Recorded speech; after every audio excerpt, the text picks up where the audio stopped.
What's going on, everybody? Mortem here, this time bringing you some of my favorite moments of 2023 as we begin to wrap up the year, just a few days away from Christmas now. I thought it would be fun to do some reflection on the personal moments that I enjoyed in the past year in terms of gaming and the channel, of course. Because while I have talked plenty about the games I've enjoyed, the games I haven't enjoyed, there were a few moments that didn't necessarily have to do with individual games, though obviously some are involved, that nonetheless gave me an incredible experience or time, be that on the channel in some way or just a memory for myself. So I'd like to discuss some of those things today, starting with my Forspoken review at the beginning of the year. You see, this year has been pretty, I would say, explosive for the channel in many ways, as I started the year with roughly 110,000 or so subscribers after hitting 100k on last Thanksgiving, compared to currently 274, likely to hit 275 by the end of the year. So, more than double, which I tell you because I'm always looking to grow and refine how I do things, and at the beginning of the year I would honestly say that the channel was quite a bit different. And my review of Forspoken, I think, kind of cemented for me how I wanted to approach things going forward in a more concrete fashion. It was kind of what I was already doing, but it was definitely the moment that made me feel like I was on the right track for sure. So for those who don't know, when it came to Forspoken, it was a very poorly received game from the very beginning of this year, and I myself did not wind up recommending it. It, simply put, had too many problems,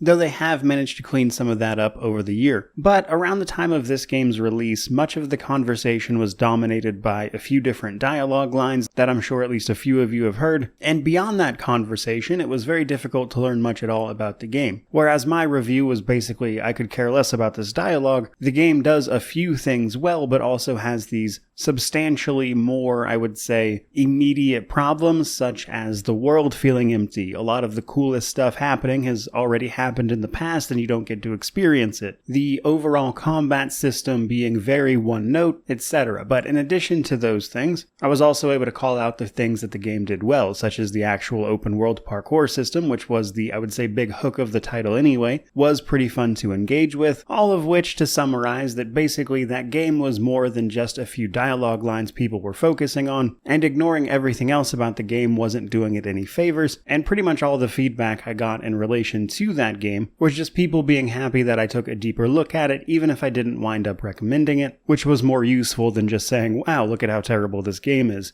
So for all of those reasons, it's a review that I'm very proud of, and for me at least, it feels like a very important moment for the channel. We still have a few other memories I want to talk about. Next up, we have my Kingdom Come Deliverance review, which I believe was actually a little bit before the Forspoken review, if I remember correctly. But Kingdom Come Deliverance is an incredibly immersive game set in 15th century Bohemia that makes for a surprisingly deep and engaging RPG that to me was very reminiscent of Oblivion, just, minus all the magic and fantasy elements. Overall, I enjoyed it a great deal, but why is it one of my favorite memories? Well, this particular game is one of my most watched reviews at this point, and the 5th most watched video on the channel, period. And while that's certainly nice, that was the first time something like that had happened for a much older title. If you're familiar with the channel for quite some time, I tend to cover a lot of older games, which is what I was doing taking a look at Kingdom Come Deliverance to begin with, as outside of new releases I like to use the channel as an opportunity to experience older games that passed me by at the time, due to all sorts of contributing life factors before I did this for a living. And while that has mostly worked out, I remember Kingdom Come Deliverance so vividly because it's the first time a video on an older game like that really blew up.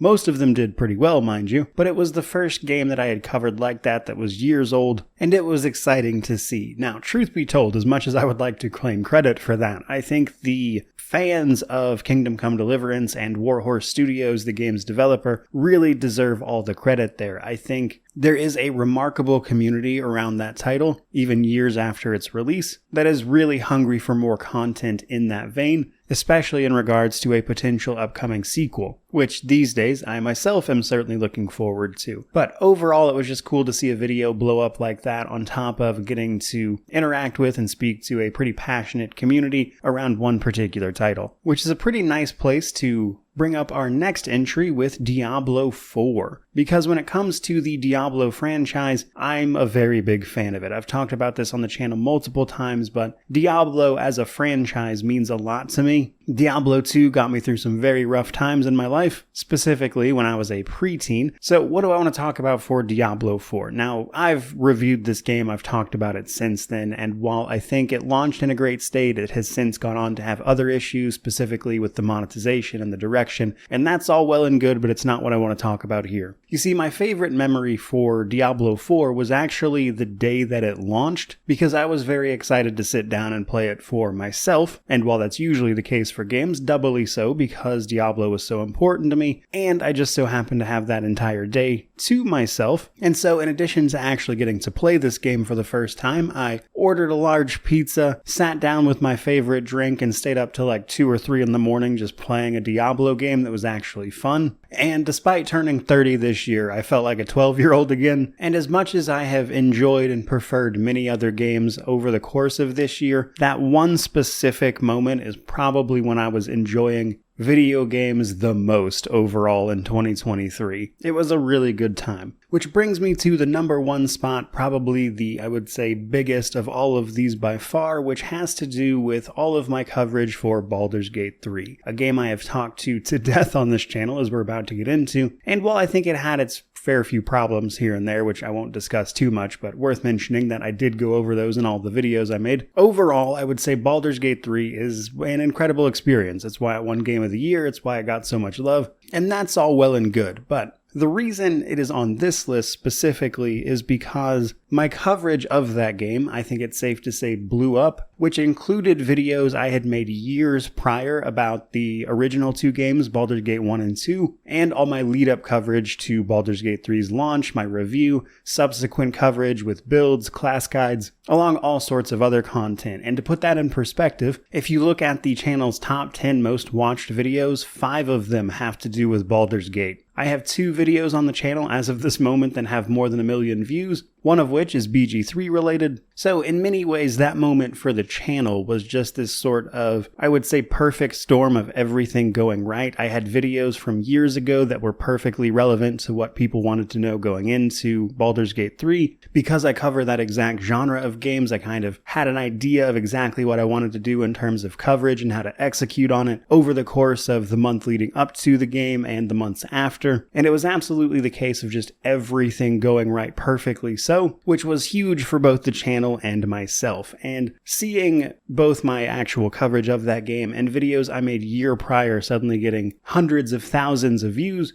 was just an incredibly satisfying moment. And realistically, while it is obviously the peak of the channel right now, I wouldn't be surprised if that's the peak of the channel, period, going forward. Not to say that I don't plan on continuing to grow, mind you. I just love covering older stuff as well as newer stuff, which means while my viewership and growth is incredibly consistent, it is not usually quite that explosive, which made for a pretty unforgettable moment that, as I mentioned in my 100% review, is leading to me being able to pay off my house. So in many ways, it was quite literally a life-changing experience. Obviously, I have everyone watching to thank for that, because a big reason I wanted to make this video right before Christmas was essentially just to thank you, the audience, for giving me all of these moments this year. Because outside of just these memories, there's also a million tiny ones here and there for every game that I covered. And every single moment of this year, in terms of the channel and gaming really, I owe to my audience, the people watching these. You being here is what allows me to do this for a living, which is certainly great, but what it also allows me to do is interact with an amazing community of people who are also incredibly passionate about games. And so as we wrap up 2023, coming up on the final week of it here, I hope this channel and the videos that I've made that you've enjoyed or honestly even hated have brought you as much joy and interaction as your viewership and likes, comments, etc. have given me, which I think is the appropriate place to wrap this particular video up. So in lieu of my usual sign off, it's been a wild year. I couldn't have done it without you. And while I would certainly still be here making videos, it has nonetheless made for one of the most memorable years of my life. So thank you, truly. May you wander in wisdom and have an amazing day.